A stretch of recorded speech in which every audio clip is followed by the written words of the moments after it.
আমরা যে প্রার্থী করেছি আপনারা দেখবেন অধ্যাপক বাপি সরেন মহাশয়ের পাস্ট রেকর্ড দেখবেন, তিনি সোসাইটির জন্য, সমাজের জন্য, দেশের জন্য, দশের জন্য যে চিন্তা ভাবনা নিয়ে চলছেন।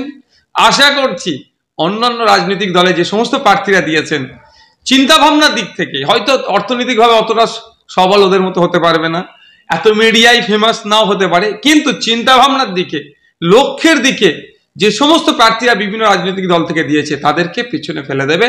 আশা করছি অধ্যাপক বাপি সরেন মহাশয়কে চাইছি পার্লামেন্টের মধ্যে বঞ্চিত মানুষের কণ্ঠ হয়ে সেখানে উত্থাপন করা। বিগত দিনে দেখেছি তো বিভিন্ন দলের বিভিন্ন এমপিরা ঝাড়গ্রাম থেকে নির্বাচিত হয়ে পার্লামেন্টে গিয়েছে, কিন্তু সেই অর্থে না ঝাড়গ্রামবাসীর, না এসটি সমাজের মানুষের, না ওখানে পিছড়ে বর্গের মানুষের যে চাওয়া পাওয়া অভাব অভিযোগ সেগুলো বলিষ্ঠ কণ্ঠে বলেনি। কারণ আমরা দেখেছি বিভিন্ন দলের থেকে নির্বাচিত হয়ে যাওয়ার পরেও পেছনে দেখুন, ঝাড়গ্রাম তথা জঙ্গলমহলবাসী দেখতে পাচ্ছেন তাদের হয়ে কথা বলার জন্য তাদের অভাব অভিযোগ চাওয়া পাওয়া যেগুলো আছে সেইগুলো যথাযথ স্থানে যথাযথ প্রতিনিধি দ্বারা পাঠানোর জন্য আমরা যে ইন্ডিয়ান সেকুলার ফ্রন্টের পক্ষ থেকে অধ্যাপক বাপি সরেন মহাশয়কে যে ওখানের জন্য আমরা মনোনীত করেছি তারা উল্লাসিত জঙ্গলমহলবাসী। আমি জঙ্গলমহলবাসীর কাছে তথা ঝাড়গ্রাম লোকসভার আন্ডারে যে সমস্ত ভোটার্সরা আছেন তাদের উদ্দেশ্যে বলবো, তাদের কাছে অনুরোধ করব, এতদিন অনেক ফুলকে আপনারা দেখলেন, অনেক ফুলের পক্ষে ভোট দিয়েছেন, অনেককে অনেক কিছু বলেছিল, কিন্তু তারা লোকসভাতে গিয়ে সেই কথাগুলো তারা উত্থাপন করেনি। আপনারা আসুন ঐক্যবদ্ধ হয়ে ইন্ডিয়ান সেকুলার ফ্রন্টের মনোনীত প্রার্থী অধ্যাপক বাপি সরেনকে বিপুল ভোটে জয়যুক্ত করুন, খামচিহ্নে ভোট দিয়ে আপনাদের অভাব অভিযোগ চাওয়া পাওয়ার কথা পার্লামেন্টে আমরা অধ্যাপক বাপি সরেনের মাধ্যমে পৌঁছে দিতে চাই। এবং আপনাদের সাথে যে সমস্ত অন্যায় হচ্ছে বা আপনাদের জল জমি জঙ্গলের যে অধিকার, সেখানে স্বাভাবিক অধিকার থেকে সেখানে কর্পোরেটরা লুটে নিচ্ছে, তার বিরুদ্ধে যেমন বলছি আমরা পার্লামেন্টে যাতে গিয়ে আমাদের জনপ্রতিনিধি বলতে পারে, সেই জন্যই অধ্যাপক বাপি সরেনের হাতকে আপনারা শক্ত করুন। কারণ অধ্যাপক বাপি সরেন মহাশয়ের আপনারা সকলেই জানেন তিনি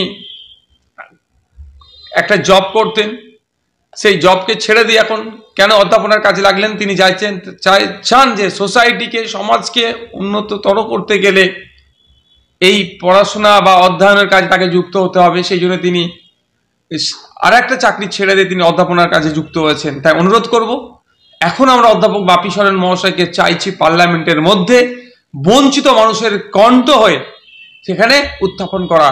বিগত দিনে দেখেছি তো বিভিন্ন দলের বিভিন্ন এমপিরা ঝাড়গ্রাম থেকে নির্বাচিত হয়ে পার্লামেন্টে গিয়েছে, কিন্তু সেই অর্থে না ঝাড়গ্রামবাসীর, না এসটি সমাজের মানুষের, না ওখানে পিছড়ে বর্গের মানুষের যে চাওয়া পাওয়া অভাব অভিযোগ সেগুলো বলিষ্ঠ কণ্ঠে বলেনি। কারণ আমরা দেখেছি বিভিন্ন দলের থেকে নির্বাচিত হয়ে যাওয়ার পরেও পেছনে একটা টিউনিং থাকে। এই যে হাতির হানায় প্রতিনিয়ত হাতির হানা হচ্ছে, প্রায় হাতির হানাতে মানুষ মারা যাচ্ছে, ক্ষতিপূরণ ঠিকঠাক পাচ্ছে না, হাতিগুলো কেন জঙ্গল ছেড়ে শহরে গ্রাম লোকালয়ে চলে আসছে, এই সমস্যার সমাধান হচ্ছে না, এ নিয়ে কোনো পলিসি হচ্ছে না। এই সমস্ত বিষয়গুলো আমি যেমন বিধানসভার মধ্যে উত্থাপন করছি, দেশের পার্লামেন্টে গিয়েও ঝাড়গ্রামবাসীর যে অভাব অভিযোগ, তারা কি সমস্যা আছে সমাধান করার জন্য সেখানেও পার্লামেন্টে গিয়ে আওয়াজ তোলা দরকার। আমরা মনে করছি এই ধরনের আওয়াজ তোলার জন্য একদম একনিষ্ঠ, ভয়ডরহীন, যিনি সমাজের কথা ভাবেন, দেশের কথা ভাবেন, দশের কথা ভাবেন, অধ্যাপক বাপি সরেন মহাশয়, তাকেই আমরা মনোনীত করেছি। এবার সাধারণ মানুষের উপরে নির্ভর করছে। আমরা তো বুথ দখল, টাকা দিয়ে ভোট, এই ধরনের যদিও এই অন্যায় কাজগুলো আমরা করতে পারি না। আমরা মানুষের কাছে আহ্বান করছি, আবারও ঝাড়গ্রামবাসীর কাছে আহ্বান করছি, আসুন এগিয়ে আপনাদের মূল্যবান ভোট ইন্ডিয়ান সেকুলার ফ্রন্টের পক্ষে তথা অধ্যাপক বাপি সরেন মহাশয়কে খামচিহ্নে ভোট দিয়ে বিপুল ভোটে জয়যুক্ত করে তাকে পার্লামেন্টে পাঠান।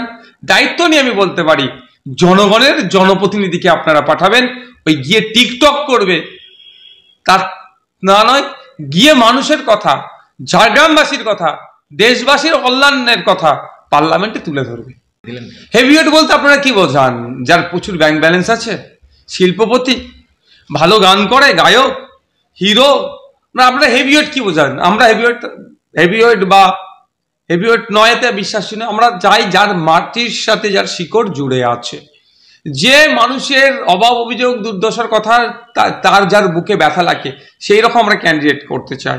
সুতরাং আমরা যে প্রার্থী করেছি আপনারা দেখবেন অধ্যাপক বাপি সরেন মহাশয়ের পাস্ট রেকর্ড দেখবেন, তিনি সোসাইটির জন্য, সমাজের জন্য, দেশের জন্য, দশের জন্য যে চিন্তা ভাবনা নিয়ে চলছেন, আশা করছি অন্যান্য রাজনৈতিক দলে যে সমস্ত প্রার্থীরা দিয়েছেন চিন্তা ভাবনার দিক থেকে হয়তো অর্থনৈতিকভাবে অতটা সবল ওদের মতো হতে পারবে না, এত মিডিয়ায় ফেমাস নাও হতে পারে, কিন্তু চিন্তা ভাবনার দিকে, লক্ষ্যের দিকে যে সমস্ত প্রার্থীরা বিভিন্ন রাজনৈতিক দল থেকে দিয়েছে তাদেরকে পিছনে ফেলে দেবে আশা করছি অধ্যাপক বাপি সরেন মহাশয়। আর একটা সাথে সাথে এটা বলি, অধ্যাপক বাপি সরেন মহাশয় তথা ইন্ডিয়ান সেকুলার ফ্রন্ট এই ভোটের সময় যে কমিটমেন্টগুলো করছে মানুষের পাশে থাকা, ঠিক 5 বছর ভোটে নির্বাচিত করলে 5 বছর একইভাবে থাকবে, অন্যরা কতটা থাকবে কি থাকবে না আমি নতুন করে আর বলতে চাই না।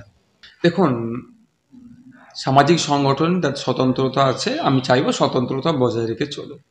কোনো রাজনৈতিক দলের, আইএসএফ এর কথা বলবো, আইএসএফ এর কোনো রাজনৈতিক দলের কাছে তারা না মাথা বিক্রি করে দেয়, তাদের লক্ষ্য উদ্দেশ্য ঠিক থাকা দরকার, ডিমান্ড রাখা দরকার, রাজনৈতিক দলগুলোতে এইগুলো করতে হবে, যারা করতে পারবে তাকে ভোট দিক। তবে একটা কথা, বিগত দিনে নিশ্চিতভাবে ডিমান্ড তারা রেখেছিল কিন্তু ফুলফিল করেনি, শুধু ভোটটা নিয়েছিল, আদিবাসী সমাজের, দলিত সমাজের, পিছড়ে বর্গের সমাজে শুধু ভোটটা নিয়েছিল। আমি অনুরোধ করব এই সামাজিক সংগঠনগুলোকেও যে আমাদেরকে একবার সুযোগ দিন, আমাদের মনোনীত প্রার্থী অধ্যাপক বাপি সরেন মহাশয়কে আপনারা জিতিয়ে পার্লামেন্টে পাঠান। আপনাদের অভাব অভিযোগ যেগুলো আছে, যেগুলো আমাদের কাছে জানাচ্ছেন, আমাদের নেতৃত্বদের কাছে জানাচ্ছেন, সেইগুলো কথা দিলাম আমরা পার্লামেন্টে উত্থাপন হবে, এবং একবার না একাধিকবার উত্থাপন হবে। বাপি সরেন মহাশয় অধ্যাপক যে মানুষের যে ডিমান্ড সেইগুলো নিয়ে ওখানে কোশ্চেন করবে, সেইগুলো নিয়ে ওখানে ডিবেট করবেন।